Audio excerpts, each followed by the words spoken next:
فضائل ابوبکر پر روشنی ڈالیں، اس موضوع پر بہترین کتاب کون سی ہے؟ آپ سینکڑوں کتابیں پڑھ لیں، ایک طرف ہے میری ویڈیوز دیکھ لیں، ایک طرف ہے سیدنا ابوبکر کے فضائل ویڈیو میری مختلف چینلز کے اوپر اپلوڈ ہوئی ہے، لاکھوں ویورشپ ہر چینل کے اوپر آئی ہوئی ہے، وہ آپ دیکھ لیں۔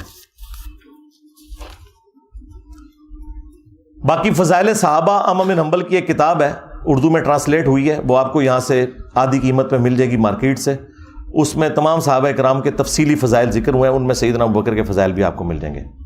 میت پر ماتم کرنا، زنجیر کرنا تو نبی علیہ السلام نے منع کیا ہے اور مخالفین کی کتب میں بھی ہے۔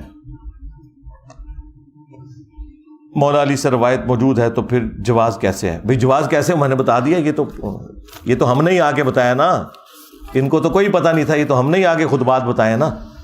جو سنیت کے ٹھیکیدار بنے ہوئے تھے وہ تو بس ایک زبانی کلامی اپنی کتابوں سے باتیں کرتے تھے، ہم نے یہ سارے دلائل رکھے ہیں نا کہ قرآن کی بھی تم تعریف کر رہے ہو تو سنی تو کسی صورت نہ بولیں۔ جب سنیوں کے بچے کو یہ رٹایا گیا کہ ویسے کرنی نے اپنے دانت توڑ دیے تھے اور کیلا اترا تھا، تو یہی تو سب سے بڑی دلیل انہوں نے بنائی ہوئی ہے ماتم کرنے کی۔ ہاں، ویسے کرنی دانت توڑے تو جائز، شیعہ چھریاں مارے تو ناجائز، تو کام تو سنیوں نے بھی ڈالا ہوا تھا، یہ ہم نے آگے بتایا کہ جعلی واقعہ ہے جی۔ کیلا اللہ تو بندو، کیلے کا ذکر تو قرآن میں موجود ہے، کیلا تو پہلے کا ہے، شکر ہے گوروں کو اردو نہیں آتی اور تمہیں انگریزی نہیں آتی۔ کیلا نازل ہوا ہے۔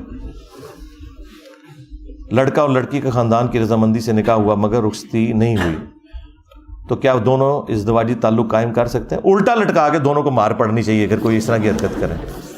بھائی رخصتی کیوں ہوتی ہے؟ رخصتی ہوتی اس لیے، صحابہ کرام کے خود نبی علیہ السلام کا بھی 3 سال تک نکاح رہا ہے۔ یہ تماشے لگانے بند کریں، یہ اس طرح کے جو معاملات آپ کرتے ہیں نا پھر بعد میں ایک دوسرے کو بھی نہیں وہ لوگ کر رہے ہوتے، تو اسلام میں کوئی اس کی اجازت نہیں ہے۔ جی بیوی ہے تو گھر لے آؤ نا یار۔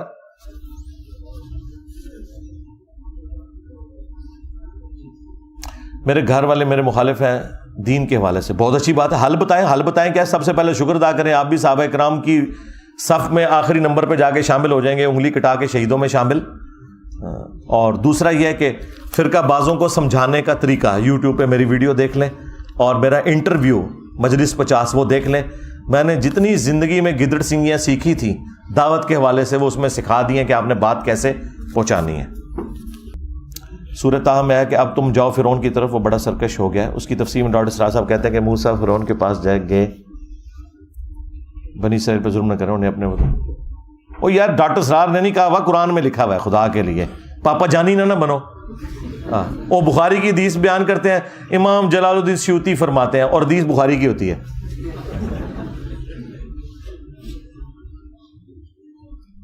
اسرائیل کا بھی تو یہی دعویٰ ہے کہ فلسطین ان کا ملک ہے، تو پھر فساد کیا ہے؟ بھائی یہ ڈاکٹرن ہے میرے بھائی، اتنا آسان معاملہ نہیں میں اس کے اوپر یہاں بولوں۔ فلسطین کے اوپر آپ میری تفصیلی ویڈیو دیکھ لیں۔ خودکشی کرنے والے انسان کی موت ایسے ہی لکھی تھی یا اس کی زندگی بھی باقی تھی؟ جی زندگی کوئی باقی نہیں تھی، ایگزٹ ہر بندے کا ڈفرنٹ لکھا ہوا جی۔ باقی وہ جو گناہ کر رہا ہے اس کا وبال اس نے بھگتنا ہے۔ ہاں، ورنہ تو کل کو آپ یہ کہیں گے قاتل نے جو مقتول کو مار دیا تو اس کی موت اسی طریقے سے لکھی ہوئی تھی، تو کل کو کوئی شخص یہ کہے گا کہ جی قاتل جو ہے وہ اس کو معاف کر دیا جائے، اس کی موت ہی ایسے لکھی ہوئی تھی۔ نہیں، وہ اللہ تعالیٰ کے احکامات ڈفرنٹ ہیں۔ اللہ تعالیٰ نے دنیا میں ہر بندے کا ایگزٹ لکھا ہے، وہ کسی بھی طریقے سے ہو، جو مجرم ہے اسے اس جرم کی سزا دی جائے گی۔ یہ دو چیزوں کو کنفیوز نہ کریں۔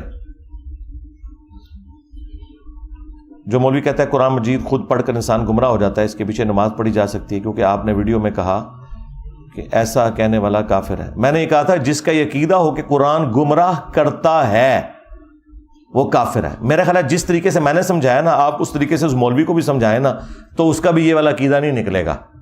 بجائے کہ اس کے پیچھے نماز چھوڑ دیں، اس سے یہ بتائیں کہ کیا میں گورے کو یہ کتاب دوں، یہ کہہ کے کہ یہ گمراہ کرنے والی کتاب ہے، وہ ایسے کانوں کو ہاتھ لگائے گا۔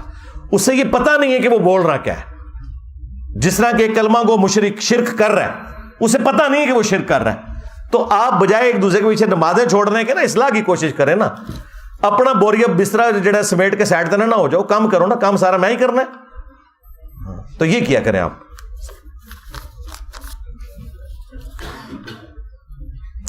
ناف سے گھٹنے تک ستر قرآن و حدیث سے ثابت ہے. جی اجماع ہے اس کے اوپر کہ ناف سے لے کے گھٹنے تک جو ہے وہ سطر کے اندر آتا ہے. بخاری مسلم موجود ہے کہ ران جو ہے یہ سطر کے اندر شامل ہے. تو اور باقی یہ شرمگاہ تو ہے, وہ تو قرآن پاک میں ہے کہ جب حضرت آدم علیہ السلام سے وہ غلطی ہوئی تو ان کے جسم کے کپڑے اتر گئے اور انہوں نے پتوں سے اپنی شرمگاہوں کو چھپایا. تو شرمگاہ کو چھپانے کا ذکر قرآن میں اور بخاری میں ہے کہ ران بھی شرمگاہ میں داخل ہے گھٹنوں تک.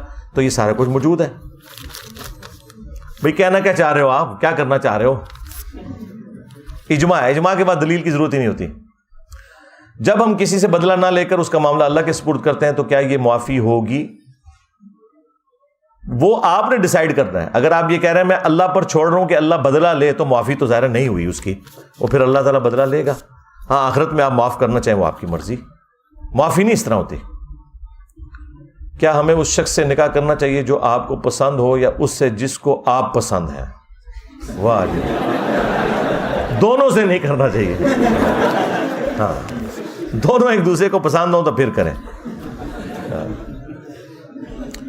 ولیوں کا ذکر سورہ فاتحہ میں ملتا ہے, بالکل ملتا ہے, لیکن وہ یہ والے ولی تو نہیں ہے نا جنہوں نے نچ کے مرشد بنایا تھا.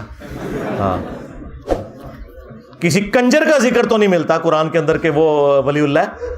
ہاں یا مادھو لال حسین جو ایک ہندو لڑکے کے اوپر عاشق ہو گیا تھا. ہاں ہومو سیکچولیٹی کرنے والے اولیاء اللہ کا ذکر تو قرآن میں موجود نہیں ہے. نہ سوچ دو, ہاں ذکر کر دو قرآن کے اولیاء کا اور لے آندے اپنے بابے ہو. بھائی قرآن کے اولیاء تو ہیں جن کو قرآن جانتا ہے. قرآن کو تو ان کا تو نہیں پتا جو بعد میں آیا ہے انہوں نے کام ڈالا ہے. قرآن اولیاء اللہ کسے کہہ رہا ہے؟ انبیاء کرام کے جانثار اہل البیت کو, ان کے صحابہ کو, اور اس کے بعد صحیح العقیدہ لوگوں کو, نہ کہ یہ جو نچ کے مرشد بناتے رہے.